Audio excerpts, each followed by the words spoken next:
আসসালামু আলাইকুম। আশা করি সকলে ভালো আছেন। আলহামদুলিল্লাহ আল্লাহর রহমতে আমিও বেশ ভালো আছি। আজকে আপনাদের আরও একটি আমাদের ডেইলি ব্লগে স্বাগতম। অর্থাৎ আজকে সারাদিন কি করলাম সেটি দেখাবো। আজকে সেই সকাল থেকে বৃষ্টি পড়তেছিল। আজকে শুধু সকাল থেকে নয় বেশ কয়েকদিন ধরেই বৃষ্টি পড়তেছিল। তো বৃষ্টির মধ্যেই দিনকাল চলছিল। তারপরেও সকালবেলা স্টুডেন্টরা প্রাইভেট পড়তে আসে। সকালবেলায় আমি ২টা টিউশনি করে আপনারা জানেন। তো ওরা আসে ওদেরকে আমি পড়াতে থাকি। একটু পড়ানোর পর মানে আজকে রাত থেকেই বেশ ঘাড়টা ব্যথা করতেছিল। মানে প্রচণ্ড ব্যথা। এরকম ব্যথাটা আমার এরকম আগে অনুভূত হয় নাই ঘাড়ে। তো এরকম ব্যথা হচ্ছিল পরে আমি ওদেরকে বললাম যে, "যাও আজকে চলে যাও।" তো ওদের পরে ব্যাচটাকে আমি আর পড়ালাম না। তারপর কিছুক্ষণ বসে রইলাম এবং ভালো লাগলো। তারপর খাবার-দাবার খেয়ে আমি মাদ্রাসায় যাওয়ার জন্য রেডি হচ্ছিলাম এবং যাচ্ছিলাম। তখন একটু আমার ভালো লাগছিল সেজন্যে যাচ্ছিলাম। তো নদীর ধার দিয়ে যেতে হয়। যেহেতু সাইকেলটা নষ্ট হয়ে গেছে তাই আমাকে হেঁটে যেতে হয়। তো তারপর আমি গেলাম। যাওয়ার পর আমি আসলে বুঝি না আসলে আল্লাহ তাআলার হয়তোবা রহমত আছে। মানে মাদ্রাসায় যাওয়ার পর আমার একটু ঘাড় ব্যথা নাই বললেই চলে। মানে একেবারেই নাই। সকালবেলা আমার এত বেশি ঘাড় ব্যথা করতেছিল যে আমি প্রাইভেট পড়াতে পারি নাই। মানে স্টুডেন্টদের আমি খুবই পড়াই। মানে এমন পড়াই যে শুক্রবার দিন পর্যন্ত মাঝে, মাঝে বাদ দেই না। মানে আগে আরও বেশি পড়াতাম। তো সেইখান থেকে ওদেরকে আমি পড়াতে পারি নাই অথচ মাদ্রাসায় গেছি পরে আমার ঘাড় ব্যথা নাই। মানে আল্লাহর হয়তোবা রহমত আছে অবশ্যই এখানে।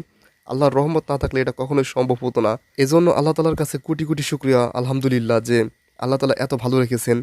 আসলে সুখ তো আসলে এরকমই। টাকা-পয়সা দিয়ে তো আসলে সুখ পাওয়া যায় না। এগুলোর মাধ্যমেই।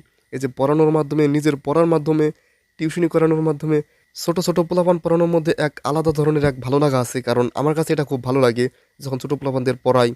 মানে ওদের কথাবার্তা সবকিছুই এত ভালো লাগে। ওদের আচরণ, ওদের দুষ্টুমি খুব ভাল লাগে। তো ওদের সাথে বেশ দুষ্টুমি করি, পড়াই, খুব ভালোভাবে পড়াই। ওদেরকে গুণ শিখিয়েছিলাম, তারপরে ভাগ শিখাচ্ছিলাম। ওরা ভাগ মোটামুটি পারে, তারপরে বড় যেগুলো ভাগ আছে সেগুলো পারে না। তো সেগুলো আমি দেখাচ্ছিলাম ওদের সবাইকে। কি খাও? হুম? আমার দাও একটু খাই আমি। হ্যাঁ? সত্যি? তোমরা কি খাও? জানমারি খাও? তাহলে দাও একটু আমি খাই। সত্যি দিছ? সত্যি কিন্তু নিলাম, এই যে দুইজনেরটা নিলাম, একদম নিয়ে গেলাম কিন্তু। সত্যি দিছ? রাগ করো নাই? স্বামীরা রাগ করছে। আবিদা রাগ করো নাই? তোমাদের মন পরীক্ষা করলাম, ধরো নাও। তোমরা তাদের খাও, টিফিন শেষ করো। সবাই দিয়ে জানমারি কিনছে কেন?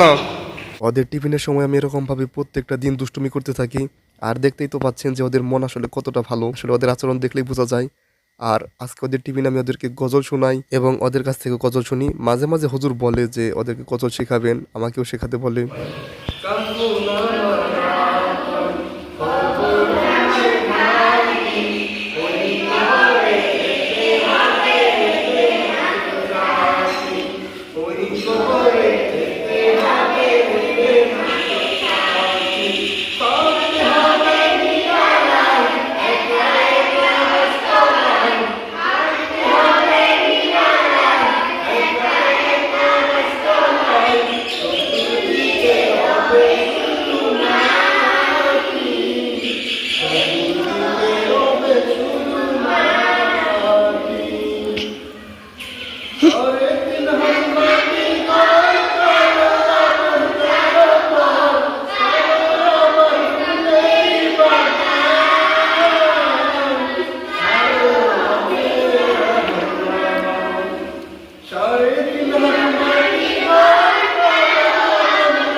কোরআন মধুরবাণী আমি যখনই শুনি আমার মন ভরে যায়। শোনো মুমিন মুসলমান, পড়ে দেখো না কোরআন, কত শান্তি পাওয়া যায়। কোরআন মধুরবাণী প্রতিটি হরফে দশ দশ নেকি আছে, আমলে জমা হয়। এ এমন বরকতময়। এ আমার কোরআনে তুমি আছো নবীর প্রেমে, তুমি আমার নবীর তো এরকমভাবে ক্লাস করাতে, করাতে আমার ১ ঘন্টা কিন্তু ব্রেক আছে। ১ ঘন্টা বলতে ৩৫ মিনিটের মতো। মানে ১টা ঘন্টা আরকি ব্রেক। ১টা ঘন্টা বলতে একটা পিরিয়ড আরকি বোঝাচ্ছি। তো সে সময় আরকি রুমে আমি শুয়ে থাকি হুজুরের রুমে। হুজুরই বলে যে শুয়ে থাকেন। তো সেই জন্য শুয়ে থাকি। এটা ক্লাস 1, এই জন্য ওদেরকে খুব কম দেখেন। ওদের একটা ক্লাসই করায় সর্বশেষ ক্লাস। তো ওরাও বেশ ভালো, মানে দুষ্টু। তারপরে ওদের ছুটি দেয়, ছুটি দেওয়ার সময় তো বুঝিনি, হুড়ুমুড়ু করে একদম বের হয়ে যাচ্ছে। তারপর আমি এসে পড়ি।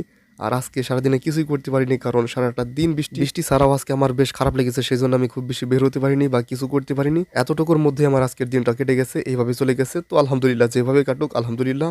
তো আজকে এতটুকুই। আসসালামু আলাইকুম।